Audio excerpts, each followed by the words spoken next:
Hi, everyone. This is Mason Richey from the Asia Society Korea, and we're here with another webinar.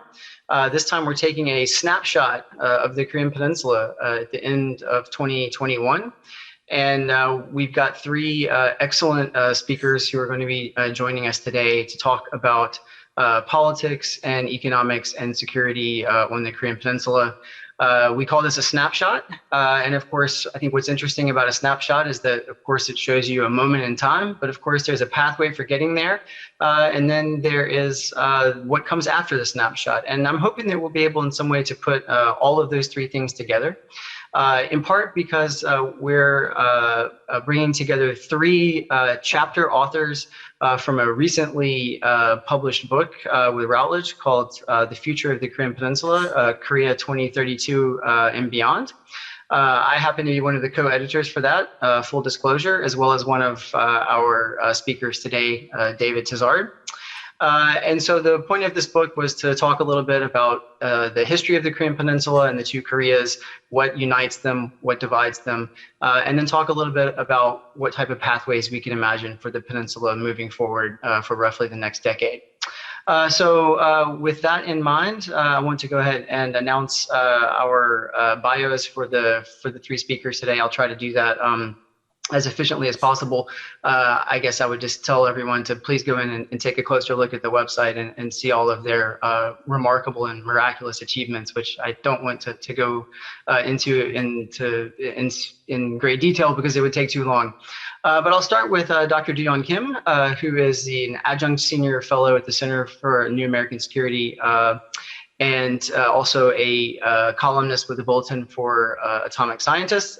She specializes in regional issues here in Northeast Asia, including especially the two Koreas and the Korean Peninsula, but also functional issues such as nuclear nonproliferation and regional security and negotiations and diplomacy generally in Northeast Asia. I'll also note that the last time that we had her on here, she was not yet Dr. Kim. So congratulations for having defended your dissertation successfully in between your two appearances here. Secondly, we have David Tizzard, who is a professor at Seoul Women's University and Hanyang University. He teaches and researches on contemporary Korean issues. As I mentioned, he's also one of the co-editors of the volume, The Future of the Korean Peninsula, along with myself and Jagannath Panda, who could not join us this evening. And David is well known here in Seoul for his weekly column in the Korea Times, and also for his role hosting a podcast called Korea Deconstructed, which I also advise everyone to listen to. In fact, maybe he should be the host of this thing. And then finally, we have Dr. Randall Jones, who is a professional fellow at Columbia University's Center for Japanese Economy and Business, and a non-resident fellow at the Korea Economic Institute. Prior to that, he spent a long time at the Organization for Economic Cooperation and Development, where he headed the Korea and Japan desks, looking at the economy of those two countries. He was in charge of the country reports that came out for Korea and Japan for many years. Has been a frequent traveler to Korea and Japan, obviously, as a part of that work. And has received both the decoration of the Order of the Rising Sun from the government of Japan and the Sonya Medal of Order from the Diplomatic Service of the government of Korea. So with that being said, I think I'm going to go ahead and get us started off. And I'm going to start off, I suppose, with David. And I'm going to ask, I guess, you from a political and diplomatic relations perspective, where are we today in terms of inter-Korean politics and diplomacy? It's a question that sounds very easy and is also very difficult at the same time. Where are we in inter-Korean relations politically and diplomatically? I think we need to be aware it depends who you ask. In terms of the ruling Democratic Party in South Korea, they're definitely going to point to a lot of success over the last few years. They're going to point to three official meetings between President Moon and Chairman Kim. They're going to point to the Pyeongchang Olympics 2018 of the two countries coming in together. The front runner for the next presidential election next year from the Democratic Party, Lee Jae-myung, has said that he's going to work hard to cement President Moon's legacy. And so there is this idea that what has happened in the past 5 years has been a great success. You talked briefly in the introduction about sort of the pathway here. Last week, we saw the passing of a previous South Korean president, No Tae-woo. And now it was under his administration that we first saw the hotline be established. We saw the two Koreas and the unification flag appear in 1991 in Japan and Portugal.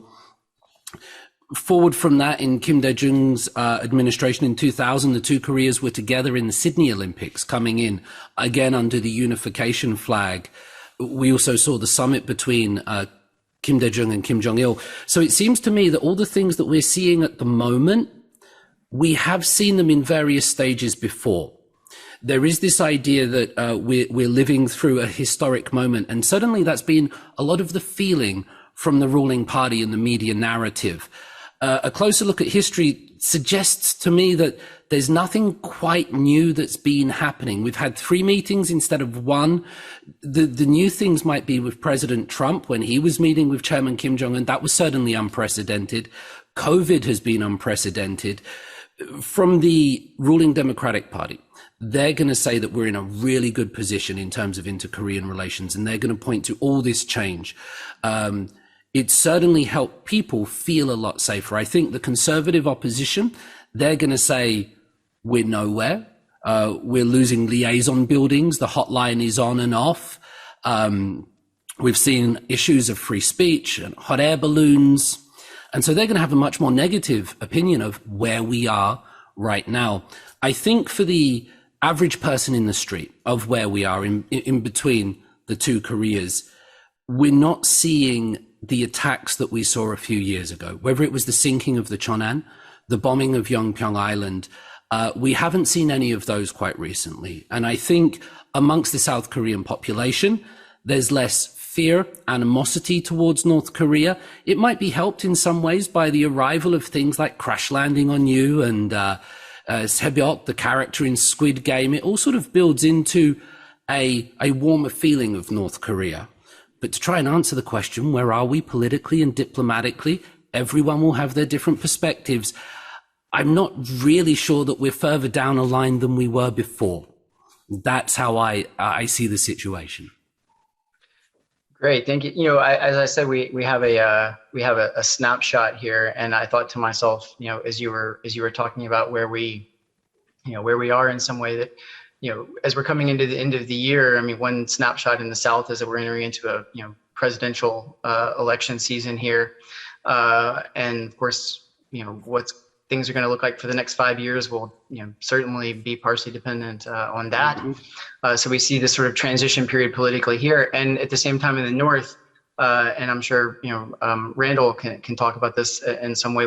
You know, we're seeing North Korea seemingly begin to open back up again for trade with China after, you know, 20 months of border closure, and so obviously, you know, that's going to have an effect on their economy. So we see the snapshot of trains maybe starting to cross the border into China and potentially into Russia, and that snapshot, you know, tells us, you know, quite a bit about what's been going on in the last 20 months, where the economy has been really hurt, I think, by this you know, border closure and trade closure, and at the same time, you know, going forward now with this change is going to bring something along with it.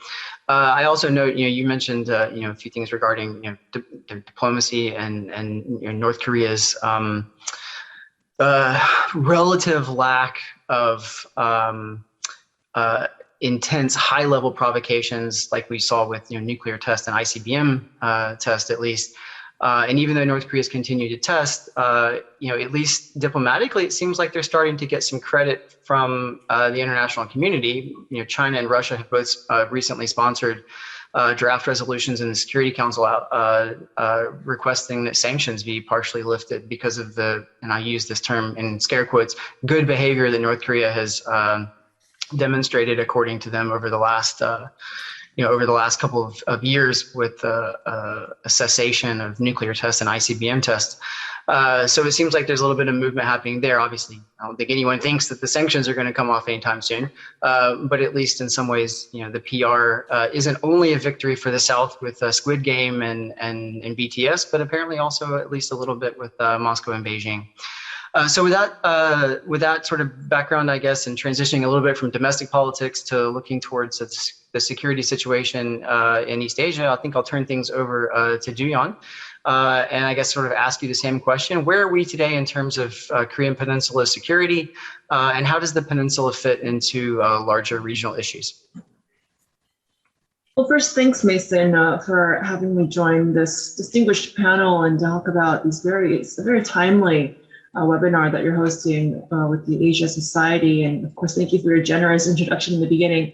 To get right into it, I would say that today, the security situation on and around the Korean Peninsula is less secure than it was maybe a year or two or a few years ago. And I say that because of the apparent advancements that North Korea has made in its nuclear weapons capability. And you've mentioned China and Russia at the Security Council noting so-called good behavior, but I would actually disagree, and I would say that North Korea has not been exhibiting good behavior. In fact, it's exhibiting the opposite by continuing to test its missiles that are intended to deliver nuclear warheads. And so these are supposed to be their nuclear weapons that they're testing to try to perfect them. So we've seen a barrage of tests, cruise missiles, what they're claiming to be hypersonic glide vehicle, or what they claim to be submarine launched ballistic missile. And so it's pretty clear, it's pretty apparent that North Korea, through the testing of all these different types of weapons, they're going down Kim Jong-un's wish list. They're checking off his wish list that he has disclosed to us in his January or his New Year's address earlier this year, on what types of weapons he wants to master and perfect. And they're basically, North Korea says themselves that their focus is on what they call tactical nuclear weapons, and these are very dangerous weapons. ICBMs and nuclear devices should not be the only barometer or measure for what constitutes bad behavior or insecurity or provocative behavior. It's also the short range of smaller missiles that are just as dangerous, because these are the weapons that can be used on the battlefield, and the battlefield would be the Korean Peninsula. And these are the types of weapons that threaten South Korea, Japan, and American forces and American citizens living in these countries. And so, North Korea clearly is still, perhaps some will say racing towards, but they're definitely headed towards, with much fervor, towards their nuclear objectives and nuclear aims. But as for how the peninsula fits into larger regional issues, you, Mason, and Leif Eric Easley, in your chapter in the book, put it well in your chapter. And you both said that the Korean Peninsula, both the rich South and the nuclear North, are at the juncture of U.S.-China great power competition in East Asia and in the wider Indo-Pacific.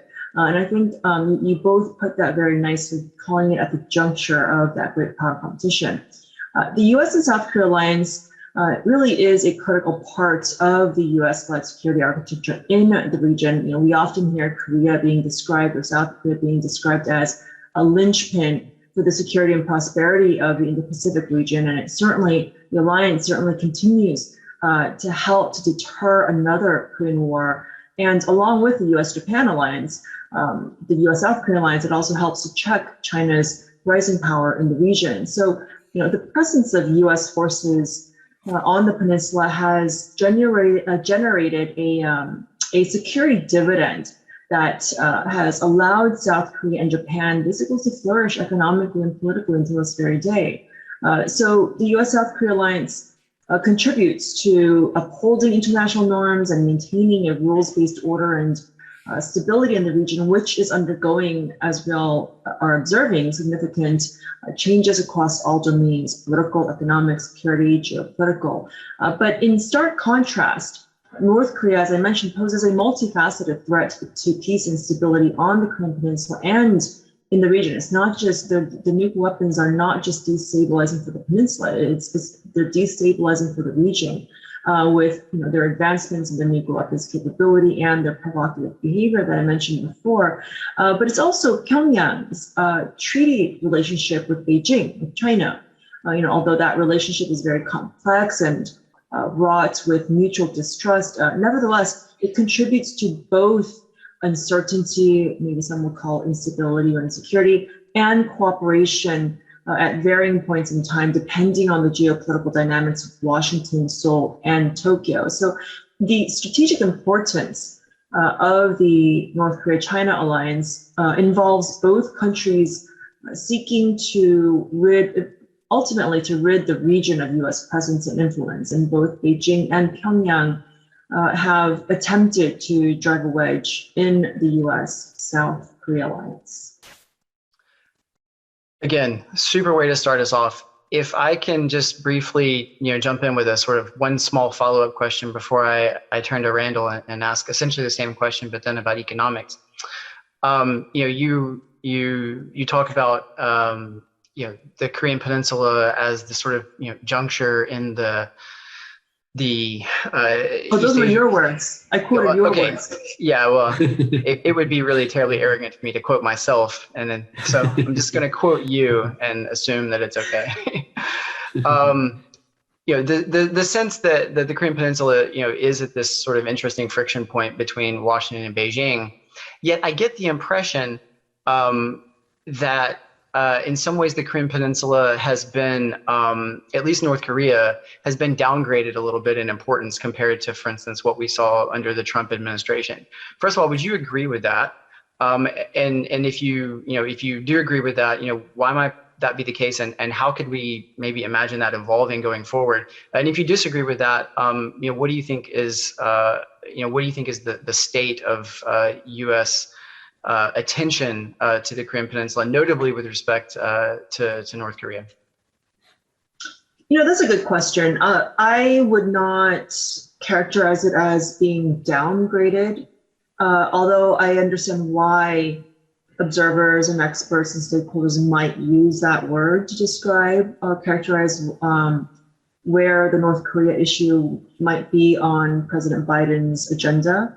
But it's really, as important as this issue is for the United States because of American interests in the region, the reality is that President Biden faces, this too, a host of pressing domestic and international issues and challenges. And so inevitably, the administration will have to prioritize and you would have to ask them how, what metric they use to prioritize the issues on the presidential agenda. But, my sense is that, as much as the Biden administration may not be putting North Korea under the microphone or put a spotlight on the North Korea issue as much of it as it is publicly, I would have to say that my sense is that they are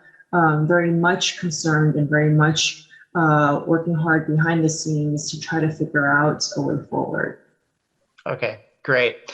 I think, there's something really interesting. And to me, this is kind of a black box, and I just kind of don't know what to do with it. We see Sung Kim, the special, representative for North Korea, running all over the place. He's in Washington, and then he's in Seoul, and then he's in Jakarta, and then he's in Tokyo. And, it seems like, every week he's having a meeting with either his Japanese or his South Korean counterpart, in addition to, talking with other diplomats, including those in China and Russia as well. So it certainly seems like there's a lot of activity, but I can't tell how much of that is, for lack of a better term, smoke and mirrors and sort of busy work, and how much of that is like actually drilling down into trying to make some progress on this issue, so to speak. So yeah, I think we need to remember today's context, if we were under different circumstances in a different time, I might have a different answer or reply. But in today's context, I think we really have to remember that it's the truth of the matter is North Korea is the one that's been refusing to return to any type of real dialogue, any dialogue at all with the United States. And so, and this is not to just blame North Korea, but that's just the fact of the matter.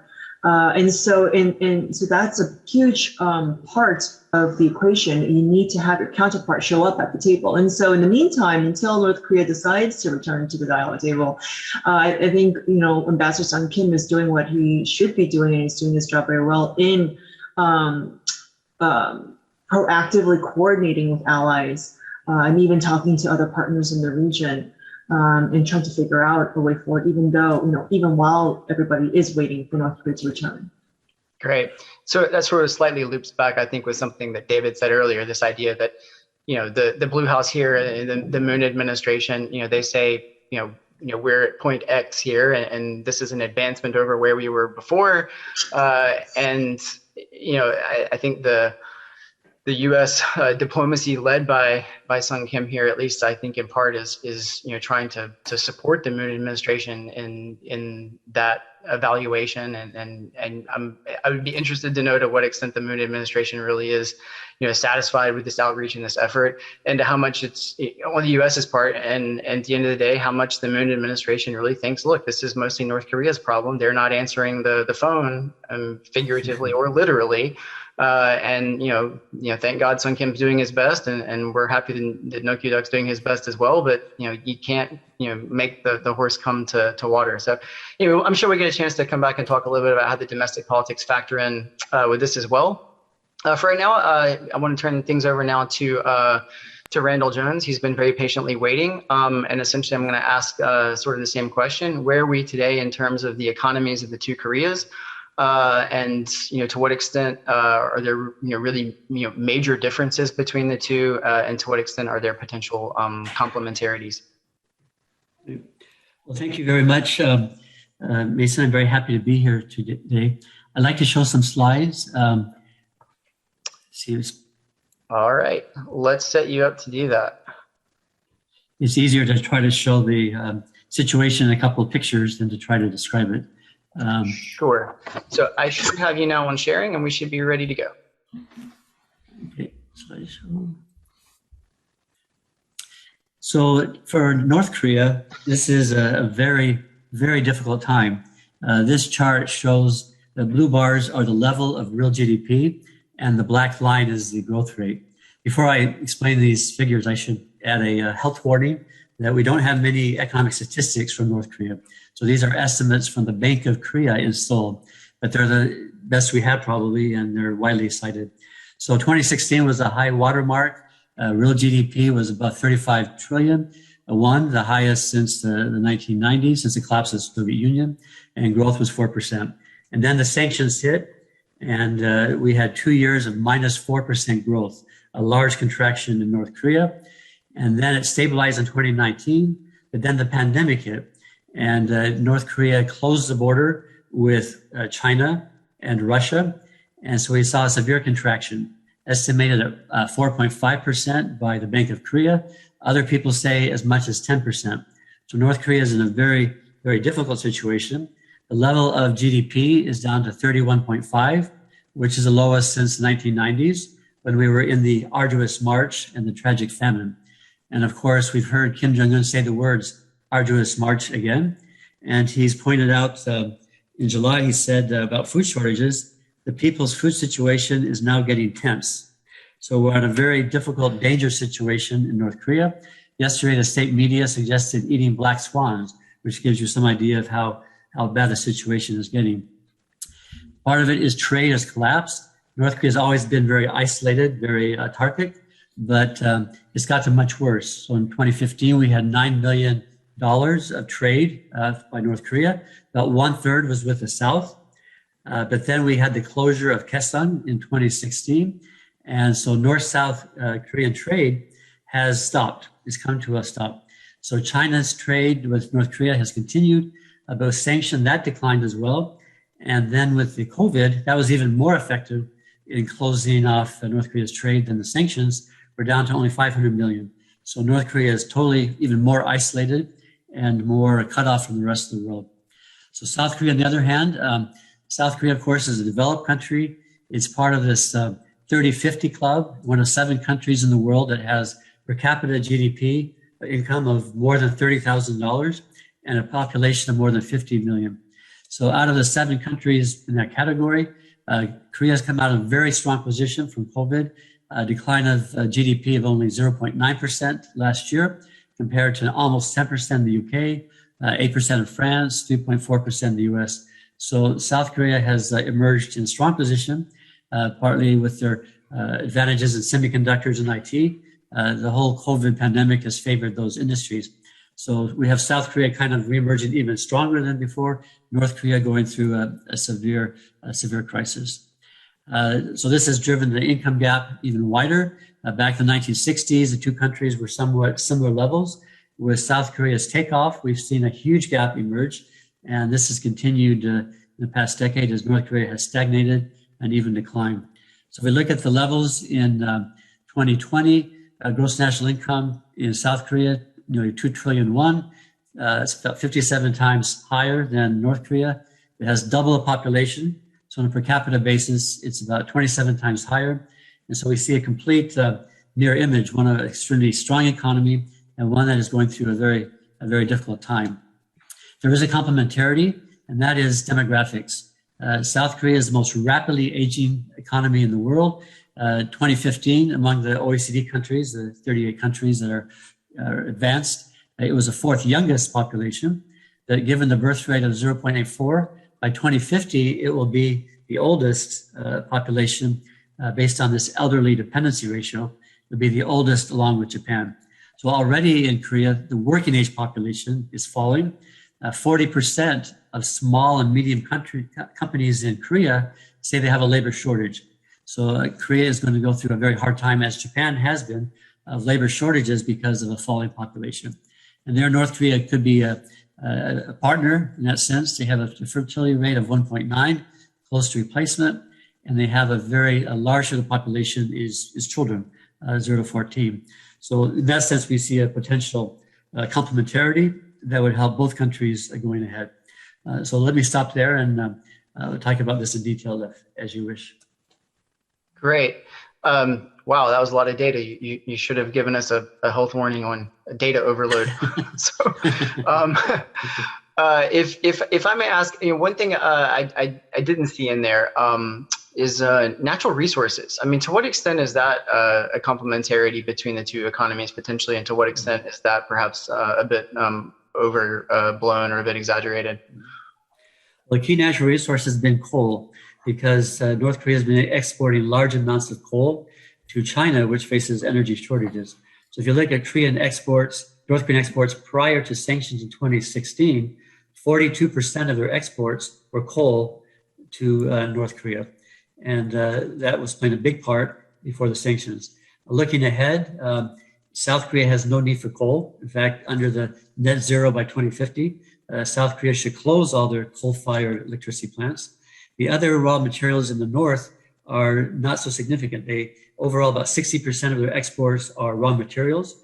That includes seafood and some kind of minerals. But basically, North Korea has become a service-based economy, IT economy, where manufacturing is becoming less important and is becoming a driver in a lot of IT fields. So I think this advantage of having minerals is really less and less relevant as we go forward. And what about the process of marketization there? To what extent is that growing in such a way that, again, you could imagine at some point in the future, North Korea, although its economy itself is quite weak, the underlying purchase of markets over time, making the population's working habits and economic logic more compatible with the system in the South. Right. Well, we have the famous Jangmadang that have spread throughout North Korea. So they emerged during the famine in the 1990s, when people had to struggle to find food because the state and the state-owned enterprises were not able to provide. So that's increased over time. the key thing is they were tolerated, not legal, but tolerated, and now they become official and taxed. So in a sense, the government has recognized a role for the Jangmadang to provide for the North Koreans. Some estimates say as much as half of consumer goods are provided by the private markets, leaving the public sector behind. And some of these markets are huge. There's one in near Seoul that's bigger than Dongdaemun Shijang in Seoul. So these have become a key part. But with the pandemic and the downturn, the state has kind of stepped in because they realize that they're not getting as much of the profits. So the party is trying to take a bigger role in the markets. And of course, that would be a good way to kill them if they start to regulate and control them. So hopefully the party will leave their hands off and let these continue to develop and provide the consumer needs, the food that people need, especially during this crisis time. In the history of economics, I mean, to the extent that you pay attention to that, and if that's not something that you do a whole lot of, then that's fine. You can just tell me, and we'll just move on. But to what extent do we know how possible it is for highly authoritarian states that begin to have this marketization to put the genie back in the bottle when they feel like it becomes a risk or a threat? I mean, to what extent the market being open just sort of becomes a fait accompli and there's nothing that the state can much do about it, or to what extent is it possible for them to begin to stopper that a little bit? I think it's very hard to stop it. I think the donju, kind of the people who are the merchants and this private class, I think they've gained a lot of power. And last year, the government, being short of money, offered bonds. And they told the donju they had to buy these bonds. And they basically said, no thanks. So they have a certain amount of power. The state needs them. When Kim Jong-un wants to build a project, he turns to the donju, these private companies who provide the materials. They have the foreign exchange. They can bring in the stuff to build the Mirae Science Street in Pyongyang. So I think they're playing a key role. The government stepped in to try to get more control and perhaps get more of the rent from these markets. But I think it's very hard to go back and reverse this process because people have become dependent on the market rather than the state-owned enterprise or the government to provide their daily needs. A final, brief question on economics before we move back to David and Duyeon. What would it take politically, within North Korea as well as within South Korea, but also what would it take geopolitically for inter-Korean economic relations to grow meaningfully? I mean, you showed, up until 2015 or so that there was some meaningful trade between the two.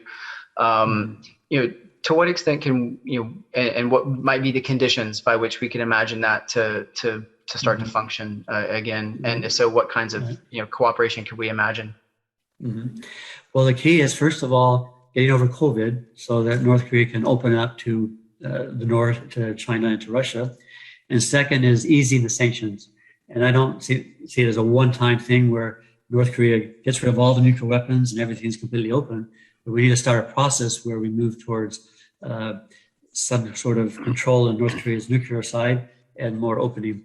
So we have to have that as a precondition to attract some foreign investment.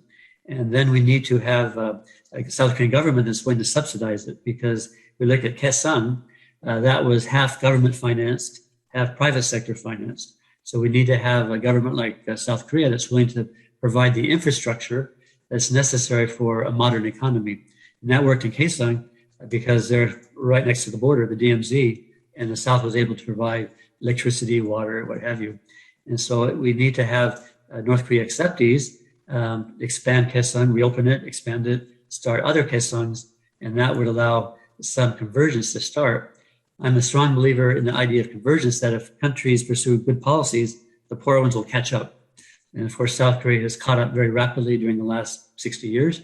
If North Korea would start that process, they would have what China had, where China grew at double-digit rates after they opened up, beginning in 1979. Vietnam, it was growing at 8% for a couple of decades after they opened up.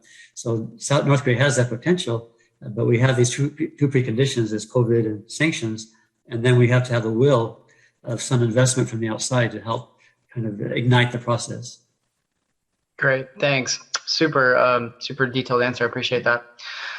David, sort of moving back over to you, and also Duyeon, feel free to jump in here as well. What would it take economically and geopolitically for the political and diplomatic relations between the two Koreas to improve? Like, what sorts of conditions would make it possible for North and South to develop better relations? And what types of political improvement? Maybe the word reconciliation is going a step too far, but what kinds of small incremental improvements could we imagine, and what would be the conditions politically and diplomatically for that to take place? It's very hard to imagine. We hear lots of talk about end of war declarations, bringing an end to the armistice agreement, the recognition of the DPRK from perhaps South Korea, from perhaps the United States. There's only a few countries remaining that have not recognized the DPRK as a legitimate thing. All of these things are very possible. They probably depend on the removal of US troops from South Korean soil. But if I may, I'd just like to use this opportunity to go back and having listened to Duyeon and Randall and just pick up a couple of threads that I thought were important and interesting. The first one with Duyeon, when it was being mentioned about the current President Biden administration and what they're doing vis-a-vis North Korea. And I wonder how much, if at all, they are hindered by a anything but Trump mentality, that they saw this figure, divisive as he was, but still the president who embarked on this diplomatic approach with North Korea, which was rather unprecedented. And it was very interesting to see from a neutral perspective. Now, the Biden administration kind of came to power on a "we are not Trump" mentality for the most of it. But now they're there. Does that hinder their diplomatic approaches to North Korea? Because they can't be really seen, can they, to then start doing what the previous administration have done, which they so derided. So I'm very curious to know whether they are actually affected by that in their approach to North Korea, or whether it's just a continuation of what we saw under President Obama. There's that strategic patience. We're going to look at other parts of the world. That to me is something whether domestic American politics might hinder inter-Korean relations. That to me. And then just picking up what Randall was saying with these, the complementary natures of the South Korean and North Korean situations, that we're back in, North Korea, is back into an arduous march. They're reading black swans or being advised to by the media. Now, listening to that, I got this great sense of fear, like it's a very precarious situation for North Korea, something that should be, there needs to be change, specifically change towards South Korea. They're two pieces of a puzzle that fit together. And yet, North Korea survived the arduous march, and it survived since 1948, and it is here. I wrote a rather provocative thought experiment the other day suggesting 100 years in the future, the DPRK could last longer than the United States as we know it now. So it's possible to talk about the struggles of the DPRK and the struggles going on there, but it's always had them. I know it might be more serious now, but in the past, and I know it's not the mid-90s anymore, but if one thing we do learn from the 20th century history is that both South Korea and North Korea have both survived amazing hardships and gone their own paths, but still there today. So just listening to Randall, and with the greatest respect, I wonder if he was sort of indicating that this was a very precarious or a situation where things might fall apart, or whether that it was precarious, but yet they're still likely to continue as they have done before. Why don't we get Randall and Duyeon to both jump in on that from their respective, geopolitical and strategic and economic perspectives. Randall, you want to? Sure.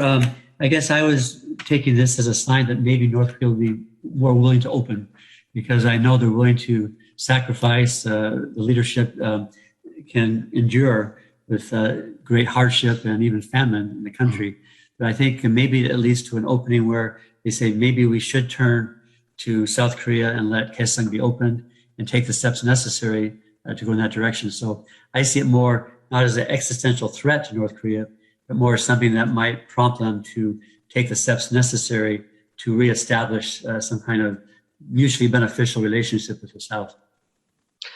David, your way of putting that and hearing Randall, talk about this too, as an economist, I believe, I mean, I'm sure you've heard this story. There's this sort of half apocryphal joke or whatever that, one time a rich man asked a poor man how he became poor, and he said, well, at first very slowly and then all at once. And I think that, there's a little bit of that, with dictatorships, they tend to be stable until they're not. And I wonder to what extent, that figures a little bit into your question, David. And I have to say that, I could be wrong, but I think that the book that we both edited, David, and I don't think we had anybody who wrote a chapter which really even talked about collapse. And I guess I'm kind of proud of that, because there's this sort of long-standing kind of collapsist thesis that eventually North Korea just won't be able to hack it anymore and will fall apart. And I wonder to what extent, that might still be the case. I mean, I think secretly I kind of wonder, like, how can this place continue to survive like this? But as both you, Randall and David have pointed out, I mean, they have. And so I think your point, David, is well taken in that regard. Duyeon, you want to jump in there? Yeah. So, your question about anything but Trump policy. So I can see the Biden administration taking that position only in terms of anything but erratic and unprepared behavior and style. So I think in that sense, they're obviously going to take an anything but Trump position on basically everything. But if you kind of lift the curtain a bit, or put aside a lot of the noise, U.S. policy toward North Korea has actually been very largely consistent on all the key issues, and even the approach. I mean, there have been small tweaks and some tactical differences, but largely consistent. And so when we're talking about North Korea policy, it seems quite apparent that, and they say this themselves, that they've taken a middle ground, or the middle road between the Trump and Obama administration's policy towards North Korea. We'll have to see, how that actually plays out and pans out as situations evolve on and around the Korean Peninsula. But when it comes to, if I try to answer your question more squarely with it, the whole anything but Trump concept, an area in which we might see that is perhaps in terms of summits. Now, President Biden has said that he's willing to meet Kim Jong-un, but under the condition that Kim Jong-un is going to agree to denuclearize, basically. And so, basically the Biden administration has taken, a principled approach to engagement, which I think is smart and prudent and pragmatic. And this is something that would, not be entirely in sync with what the Moon government would like to see. But that's where, we're seeing a lot of this consultation and coordination happening between the allies right now. But in terms of how summits are put together, if they even are on the table during this administration, then the bar is going to be very high, and the Biden administration would want to obviously go back to a more traditional, conventional approach to summits, which really is, start from the working level and then have the two heads of state, basically give their blessing or give their stamp of approval at the end of negotiations. And so, but that's more of a, I guess more of a nuanced answer to your question. Well, to jump in there briefly on Trump, Duyeon, and David for that matter, anything but Trump in a couple of years might come back to Trump again. I mean, we don't know, we don't know what's going to happen in 2024 and 2025. To talk about another potentially outgoing administration, I want to turn briefly to the Moon administration, and I want to maybe first look at it through the security lens, and I'll direct this to Duyeon, and then after that maybe also deal with that a little bit politically with you, David. But again, both of you are also, everybody's welcome to jump in on this. Duyeon, you went through the checklist, that North Korea laid out, that Kim laid out in the January 8th Party Congress, ICBM production, moving towards solid fuel, cruise missiles, tactical nuclear weapons. There are a few things that haven't been tested yet or rolled out yet on the North Korean side. At the same time, we have South Korea, which is growing its military capabilities significantly as well. I wonder if you could talk a little bit about the South-North, let's call it arms dialectic that we see going on currently. What's the state of this arms race, and where is it headed? Yeah, so I know that piqued a lot of interest and got a lot of play in the news. I see them, the two Koreas, the separate Koreas, each of their respective arms buildups, yes, but with different aims. So North Korea obviously has the obvious objective of, we all know that, but with the Moon government's objective, I think we need to keep in mind that most of these plans, especially in improving South Korea's naval capabilities, most of them have already been in place long before the Moon government came into power. And so, but the difference that we're seeing is it seems that the Moon government has been trying to speed up some of the plans. And so another,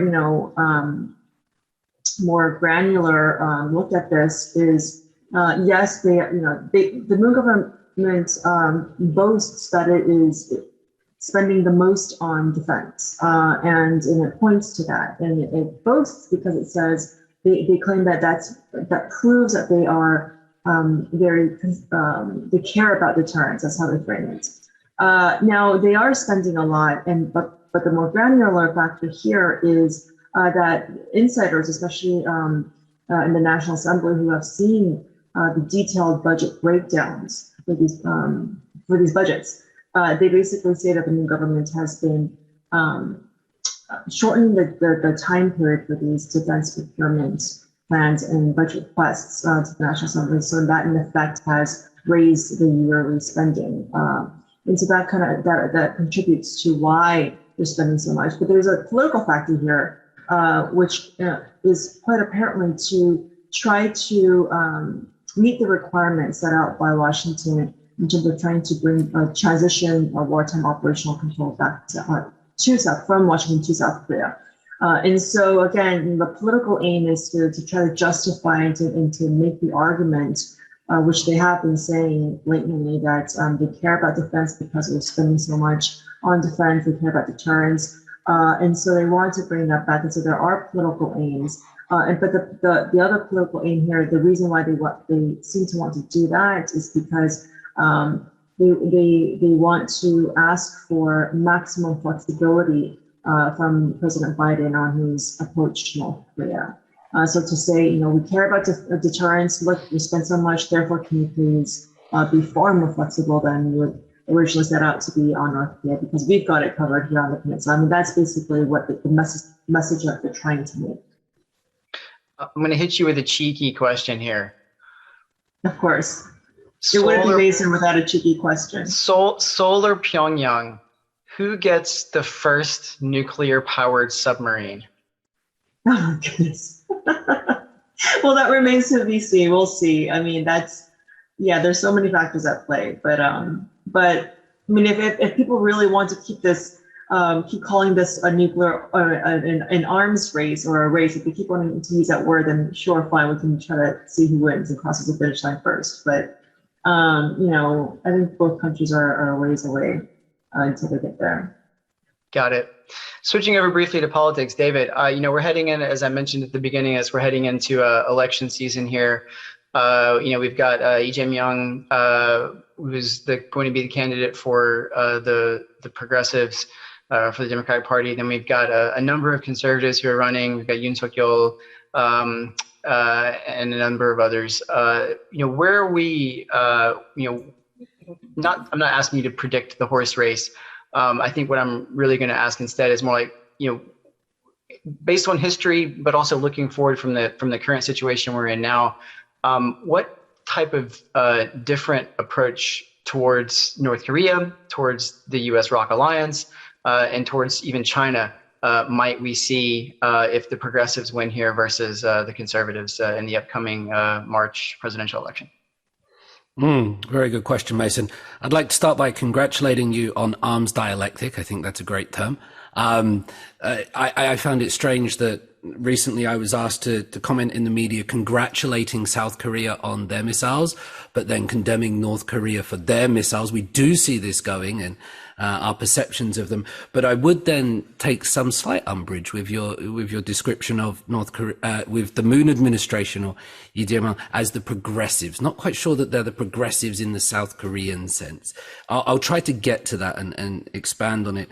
First, I just want to hit this point about demographics. Now, Randall has already addressed South Korea's low fertility rate, one of the lowest in the OECD's 0.7. I will briefly add that in the news today, Sejong City has close to the OECD average. So that part of South Korea at least is doing well. I know Randall has some interest there.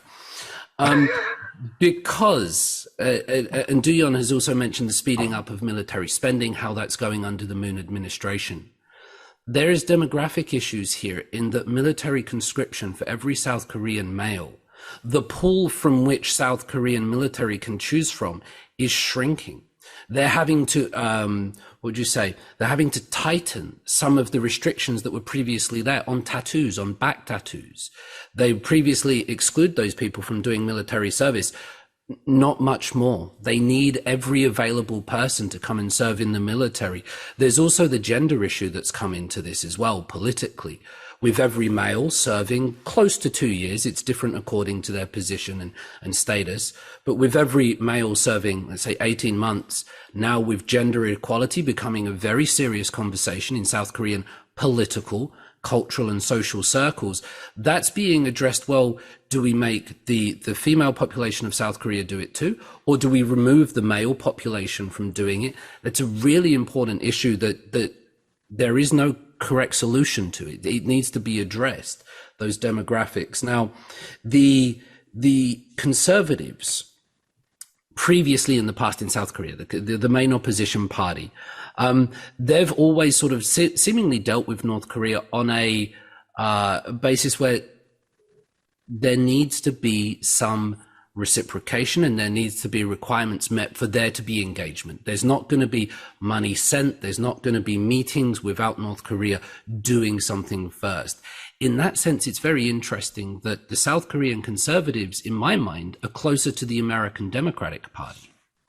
And the American Republicans, certainly under President Trump, are closer to the South Korean Democrats. And it's a weird alignment that sometimes often get lost. I know there is some among the seasoned watchers, we know that, but that switch is quite weird. So you mentioned, Mason, that there might be a President Trump again in the future, but what if he's aligned with the South Korean conservatives this time, who will be more focused on human rights as an issue, who will be more focused on a hardline approach to North Korea? That alignment of President Moon of the Democrats and President Trump was perfect because they both had similar ideas. Let's do what we can to get through. Whereas I think the Democratic Party in the United States and the conservatives will be more aligned. Who's going to win? Sorry, I'd like to jump in here real quick before you move on. I would have to disagree slightly with you on your characterization that the previous administration was more aligned with the Moon government in terms of their approach towards North Korea. Could I please just sort of make the case before you disagree so we're clear? I think the Moon administration and the Trump administration, they both have a focus on nationalism, particularly ethno-nationalism. I see that in both parties.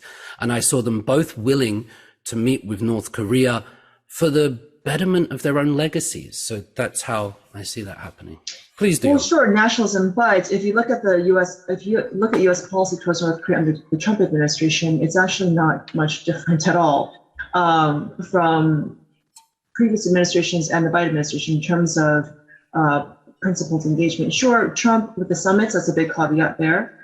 Trump giving North Korea, no or scaled down joint military exercise, fine. But otherwise, we have countless stories and instances where the Trump administration would not so-called let the Moon government get ahead of it in terms of inter-Korean relations and in terms of inter-Korean cooperation, and because they would brush up against sanctions. And so there was a lot going on, not of course behind the scenes, but also a lot of this got aired out in the public too. A lot of the discord, a lot of the tension between the different approaches that the Trump administration and the Moon government had towards North Korea. So if you set aside summits and military exercises, otherwise, it was very difficult for the Moon government to try to convince the Trump administration to be more lenient towards North Korea, especially on the sanctions front, especially on letting the Moon government do more engagement on Kaesong, on tourism, on a whole host of other inter-Korean economic projects. If we set aside summits and military exercises, which I think are no small thing, yeah. All right, we need to wrap it up soon. So I think what I'm going to do is I'm going to get everybody to get out your crystal balls a little bit. And I know this is a terribly unfair thing to do, but I almost always ask unfair questions. That's my privilege as moderator.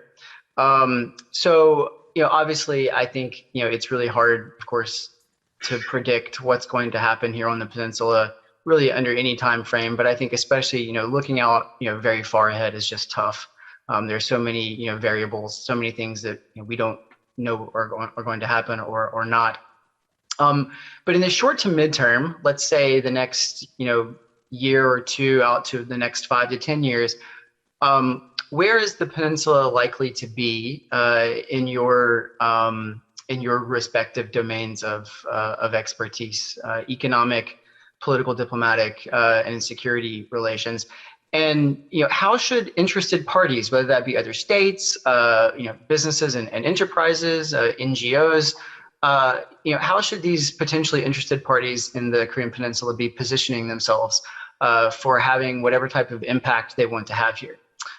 Maybe I'll start with Randall and let you handle that economically. Well, I'm an optimist at heart, so I know that Kim Jong-un came into power kind of focused on shifting a bit from Sungun, the military first, towards improving standards of living. And I've seen that he's apologized tearfully for not hitting certain targets, the food situation. So I think he will be pragmatic and try to take steps to improve the quality of life for his citizens. As we talked about with David, I don't think it's an existential threat, but the North Koreans compared to the 1990s, I think are much more aware of their standing. They watched Crash Landing on You on their USB keys. They think they have a better idea of where they stand and what they could have. So I think he's going to be more sensitive to trying to balance the economic and military and trying to take the steps necessary to get some easing of sanctions that would allow Kaesong to reopen, to have Kaesong expanded, to build more Kaesongs. And so I think we'll see progress in North Korea trying to do more of a growth first approach that will benefit his citizens. I think looking ahead, businesses will see opportunities. I mean, right now, Kaesong was only Korean firms. They wanted other firms, other countries to invest, but they didn't. But I think with better framework and protections, I think maybe Japanese, US, European companies and Chinese companies might want to invest in North Korea. I think looking ahead, there'll be opportunities for business, for governments. As North Korea opens, there'll be a huge need for support, financial support. It'll be a huge burden for South Korea. So it will take multilateral institutions, World Bank, IMF, research from OECD to try to bear this burden as North Korea starts opening up. So I think it can't be handled just by South Korea. I think countries from around the world will have to get involved in this process of helping North Korea make this transition towards a more open economy. So that's a very optimistic view, but that best case scenario in my point of view. Great, thanks. David, politically, diplomatically, what are you expecting here the next 2 to 5 to 10 years? Randall is an optimist, and I share that, but I would just add that I'm a cynic of the mind and an optimist of the soul. So it's a little bit different. I don't see much change. What I see is And this is what I see rather than what I hope, but I see North Korea cementing itself into the international community even more strongly. I see it becoming more established. I mean, it's had summits with an American president now. I see it continuing in its role. It won't be pretty. It won't be very fair or nice for the many of the citizens of North Korea, and there, but for the grace of God go I, we could be there. But yet I see it cementing its place in the international community. I don't see any great change between the two Koreas. You asked about what could various organizations do, and rather than politically, perhaps culturally, I think something very important with North Korea might be broader cultural understanding. We're seeing North Korea being, at least as a concept, drawn into this kind of capitalist thing. We can make dramas about North Korea now. We can feature these people. So I think that will increase awareness and it will increase interest in North Korea.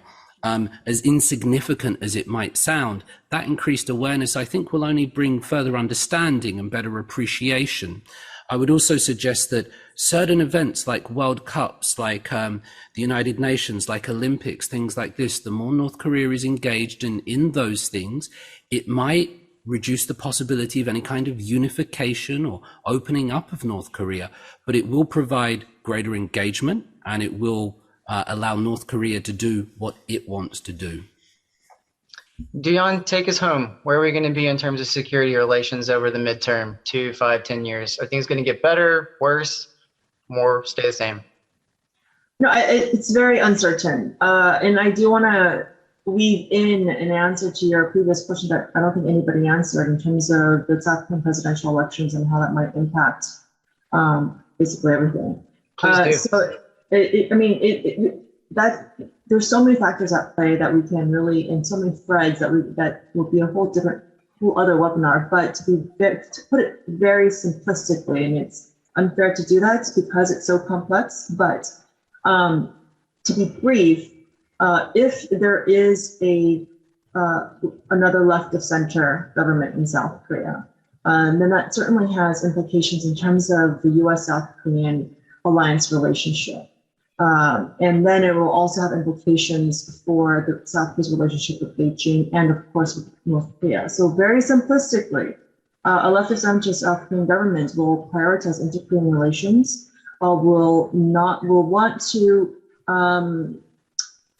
try to distance itself as much as possible from the United States, try to ease some of its reliance on the United States, and will tilt more towards Beijing. But that's just the way the left of center is made up, and that it has to do with their ideology, it has to do with their worldview. Also, very simplistically, if there is a conservative government in South Korea, we can see much more alignment and on many policies, not just towards North Korea, especially towards North Korea, a lot more alignment, a lot more being in sync, and a lot of being in sync in terms of policies in the region too, vis-a-vis China, and on global issues as well. And this is, again, being very simplistic here. And so it really, whoever is in the Blue House really will have an impact on across all domains, geopolitically, economically, security, everything. And so, to answer your more specific question in terms of the security situation, I see in the short to midterm, I see the trajectory of the Korean Peninsula's relationship with nuclear issues specifically, and in turn regional security.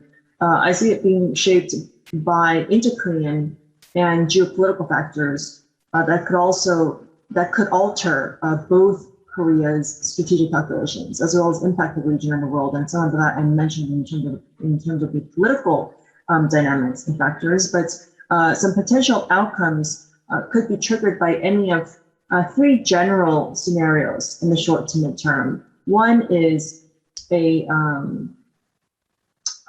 permanent nuclear North Korea in the state of the U.S. extended nuclear deterrent.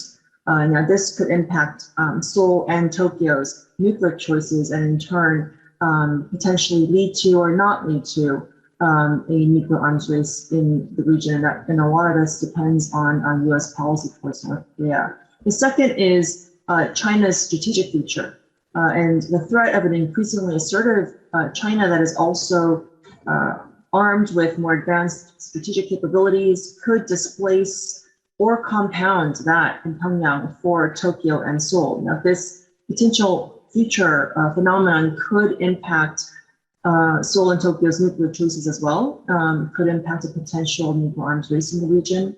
The trajectory and the outcome of either case would likely be determined by, again, U.S. policy and the state of U.S.-China relations. And Beijing might also continue to see value in abetting North Korea's nuclear development to a certain extent to erode U.S. power and credibility in Asia. And finally, the fate of nuclear energy, I know this can be a whole other webinar, but the nuclear energy in South Korea and in Japan and its impact on the future strategic landscape. So meaning, if Seoul decides to close its nuclear fuel cycle, which is currently an unforeseeable scenario, but if it did, this scenario could also lead to a potential nuclear arms race, or if Tokyo seriously considers its nuclear option, then it would likely prompt Seoul to follow suit. Now, again, here in this scenario, there also a lot hinges on who is in the Blue House, which party is the ruling party, whether it's left of center or whether it's a conservative government. Great. Thank you so much, Duyeon.